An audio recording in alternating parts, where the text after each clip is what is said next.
Hello, hello, hello to my mystical, magical, and spiritual friends. Welcome back to my channel, Sassy here. And today we have another one of my book clubs. And this is Once Upon a Book Club Adult. They also have young adult. And they have specialty boxes as well. This is another fun book box where you get some fun, cool surprises with it that go along with the story that you're going to read. This one's a little bit different than the other ones I've shown on my channel. I have shown this one before though, so if you know, you know. But if you don't, it's pretty cool because they will bookmark a page for you, and then on that page is when you're supposed to open up the gift. But I'm gonna go ahead and give y'all a sneak peek and open up the gifts and read a little excerpt from the page. Because honestly, when I'm reading, I'm not gonna stop to open up something, because when I'm in a book, I am in it. All right, but it's cute because these come looking like one big book when they arrive. All right, and when you open it up, this is what it looks like. They'll always have something like this, and I'll have a new bookmark for that month and like all the information on the book. Rules for Ruin, Suffrage, and Sabotage. This is actually May's. Well, that's how long I've had it. Don't judge, okay? So we have, I usually don't open these until I'm like ready to read the book before it. That's how my brain works, but yeah. It says, psst, to fully experience this box, remember to only open your gifts once you reach the given page. Which is cool, but you know, it's not how I read, so I am going to open it on here with y'all and show you what's inside. Mimi Matthews' Rules for Ruin. You spend too much time looking backward. It's the future that should concern you. Interesting message. And then they give you a little sticker. Rules for Ruin is this month's. This is an autograph by the author. So you get a little, oh, it's a sticker. So if I wanted to put this like in the book, I could. There's that quote again by Mimi Matthews. And then she wrote us a little thing. So that's in there. And then this usually has like some info, more info on the book. As you can see, a conversation with Mimi Matthews. Learn about her a little bit more. There she is. And then there's some discussion questions. So if you're in a book club and you're all reading, you know, this book, you can have these questions and have a little meeting with each other and discuss the book, which is the whole part of a book club. So it's cute. It's like, I really like this. This is one of the books that one of the boxes that I put on pause for a little bit, but it's one of my favorite book boxes, I have to say. So that is that. You get all that. And then page 249, here's our book. Page 37, page 116, and page 25. You usually get roughly around 4 gifts. Sometimes it's 3. But 4 has seemed to be the number so far. She's a Best USA best-selling author, Mimi Matthews. Oh, look at the dragonflies, so pretty. This book has like a weird texture. I don't know, it's like rough. It's like a little rough. It's not like, I don't know, it has a weird texture. It's bugging me out, I'm not gonna lie. So as you can see, it'll show you, this is when you're supposed to open your gift, when you reach this page 25, and then you would go to page, pick page 25 out. But before we do that, I'm gonna read the back to you.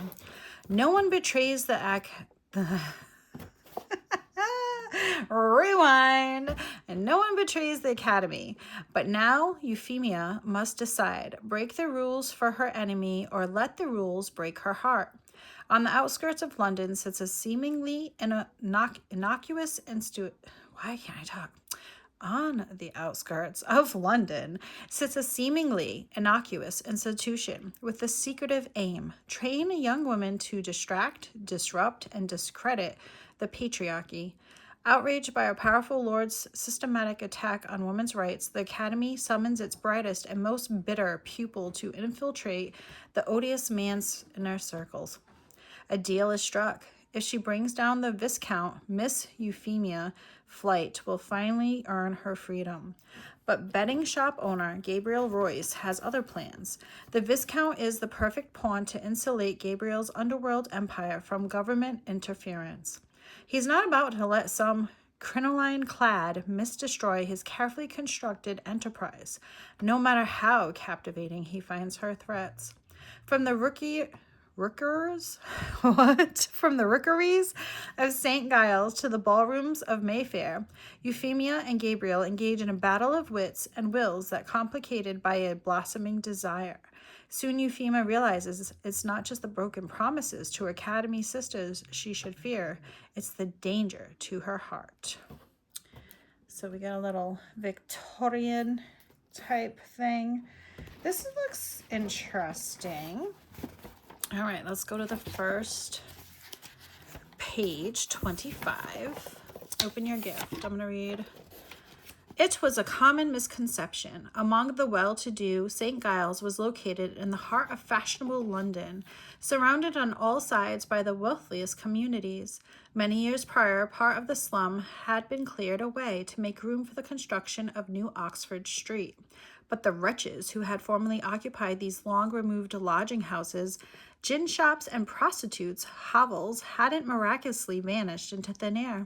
They had merely been pressed back into an even smaller area, the squalor of their living conditions now hidden from greater public view. Just because you can't see us anymore doesn't mean we ceased existing, Gabriel said. The people of the rookery are still there, only now they're crowded 100 to a cellar.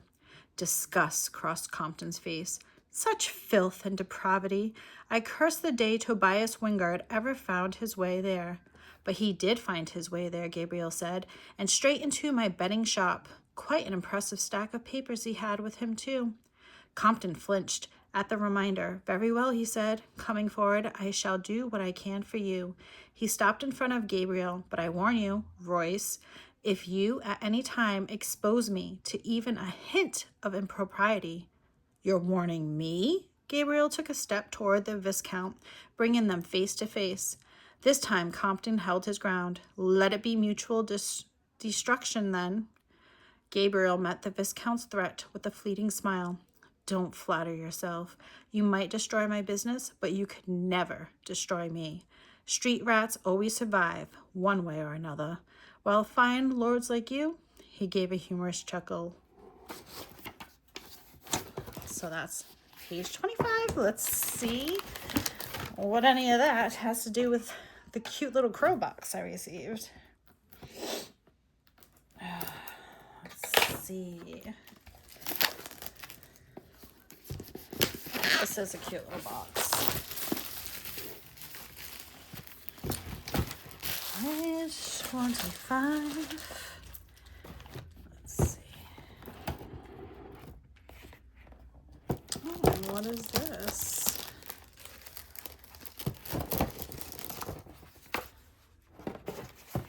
This is a nice box. I don't know why I keep saying that, but like, that's cute.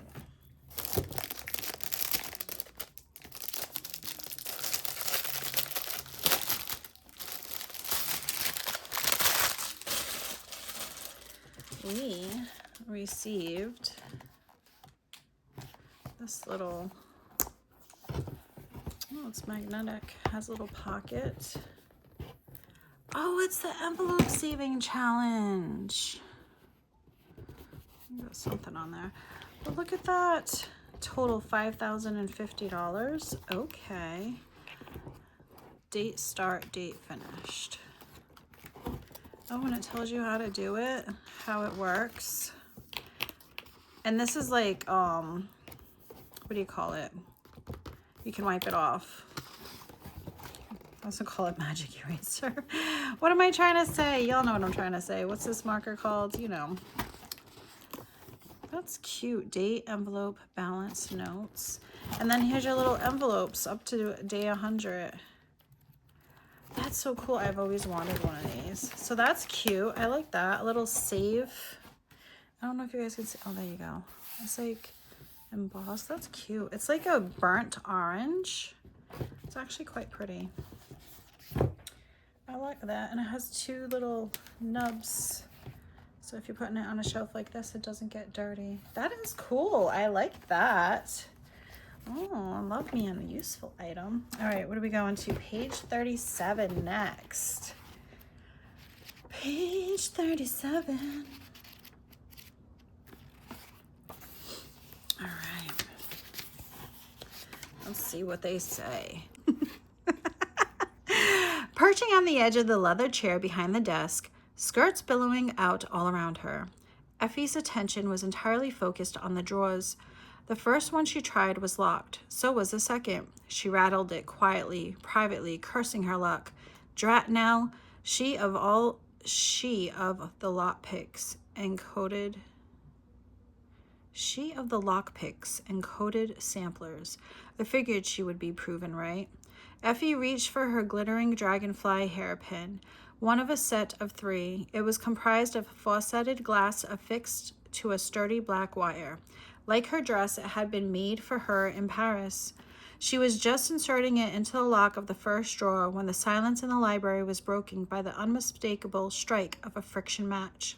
A flame blazed forth from the darkness, illuminating a gentleman's face as he lit his cigarette. He was seated in one of the leather armchairs across the library, his jacket and gloves discarded and his cravat loose at his neck. Effie went still. It was Mr. Royce. She didn't need a lantern to make out his face. His harshly hewn countenance, with its high cheekbones, sunken cheeks, hard jaw, and coldly piercing blue eyes, was readily identifiable even in the fleeting glow of phosphorus and sulfur. "Are you lost, Miss Flight?" he asked. She slowly stood from behind the desk, tucking her dragonfly pin back into her hair. Her composure didn't slip an inch. "Not at all, sir. I was just looking for something." Okay, number 37. Let's see. If you get a dragonfly hair clip, I'm gonna be so excited. It's the little things. And like, look how cute the packaging is. Like, look at this cute little drawstring bag. When I work with numbers in my practice, you know, we did. So cute. Oh, these are adorable little Barbie pin ones.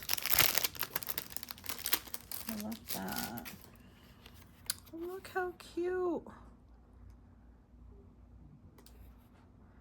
Dragonfly hairpin. I love that. That is adorable. All right. I don't know why I took this out. Let me put this in there so you guys can see. All right, page 116 is next. Gabriel's heart thudded hard.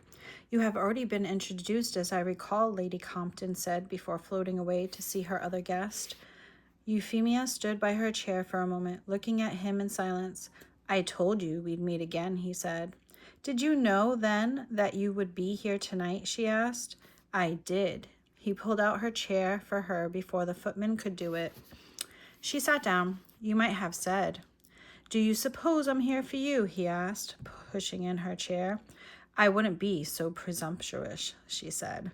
Gabriel sat down beside her, catching the soft fragrance of her perfume, some maddening decoction of honey and black currants. His heart gave another heavy double thump. Stupid. They were dining together, yes, but not alone somewhere, just the two of them. There were countless other people stretching down the length of the table. Lady Bellwood, Lord Haverfield, what? Lord Haverford, and Compton himself, and yet there was a kind of privacy at a party of this size. Amid the overlapping voices and the clink of crystal and cutlery, one could address one's seat partner as candidly as one chose. Providing they didn't betray that frankness by their expression, no one would be the wiser. Though you did say we'd meet again when you had information for me, she reminded him. Her voice sank, adding, about Grace. So I did. He'd also kissed her hand, an equally inane action. Okay. Okay, page 116. Look at this cute little bag. They do such a good job with this book. I get the other one for my daughter too. She didn't like the first book because it was a romance, and she don't like romance books. But she has the young adult one. Honey and black currant hand cream. Okay. Well, let's check this out. I like the packaging. Look at the butterflies and the pretty green. Love that. It's very pretty. Let's see.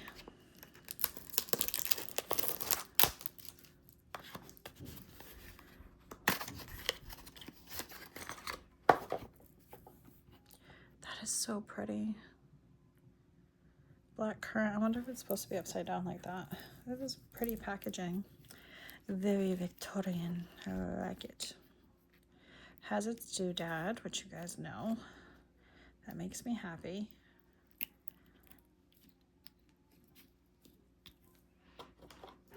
Ooh, that's a light scent. Let's put a little on. My hand's a little thirsty. I do have dry skin right now.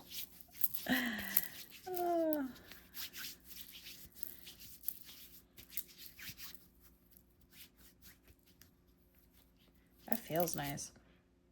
Oh, it smells nice. It's like a light. Definitely can smell the blackberries. Not really smelling honey, but it is sweet. It does smell really good. It's like light. And it dries pretty quickly. Oh, I like. I don't know what that has to do with the book, but maybe she has soft hands. I don't know. All right, last page, my friends. Page 249, and that's all you get from me. This one does sound interesting as well, though. All right, here's our little tag over here. Effie went to her with a show of concern. She took her hand just as she'd taken Ruth's. You poor thing. I heard that you fainted. Miss Compton's hand remained limp in Effie's. She tugged it away at the first opportunity. Any lady of refinement would have been similarly affected. Many women fainted, Ruth said. According to this morning's paper, some were so much afflicted that they had to be conveyed to St. George's Hospital. And that is not all. She lowered her voice. Mr. Galezzo expired last night, not long after he was removed from the gardens. Effie had seen the report in the morning's edition of the Courant. It had said the man had been conveyed to his home in Chelsea, where he had lingered for hours in an unconscious state before finally succumbing to his injuries. A tragedy, to be sure, Effie said. He was so young and so very talented. Must the two of you speak of it in front of me? Miss Compton whisked open her painted fan. She wafted it rapidly in a burst of piquet. It's a miracle I'm not still confined to my bed after what transpired. I shouldn't have bothered to come down at all, if not for so many people calling to ask after my welfare. She gave a petulant sniff in Ruth's direction. Though some have been markedly absent, I must say. Ruth's sober expression took on a consoling air, even as her eyes glinted with impatience at Miss Compton's affected invalidism. My brother sent me in his stead. He meant no offense. Indeed, I thought it showed uncommon delicacy on his part. He had no desire to remind you of the events of last night. Interesting. Let's see what our last prize is. I really do like this hand cream though. Although now I know I have a cut on the back of my right hand because I can feel it burning a little bit. Oh, this is pretty too. Look at that. Page 249, and that's the back. Let's see what it is. Ready? Oh, it's a fan. This is the fan she wished. Oh, this is so cool. I love these. Miss Compton's painted hand pan. Fan. Hand fan. Hand fan. What is wrong with me?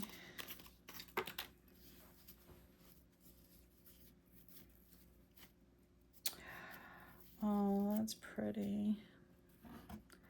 The roses. Isn't she pretty?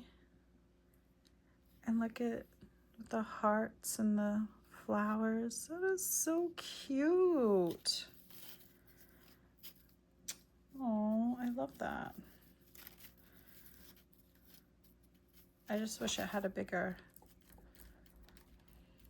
Oh, that's nice. That's nice. Oh, that's so cute. This was such a cute box. Sorry. Here's a hand cream. So that was, what did I say? May's box. Super cute.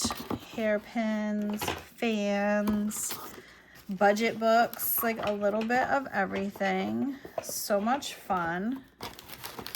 I have to say this might be my favorite one so far with as far as the like items go. I don't know about the book yet, but we shall see. But the items were really cute and I liked it a lot. Thank you so much for watching and hanging out with me. And if you're interested to know how that book turns out, let me know in the comments below.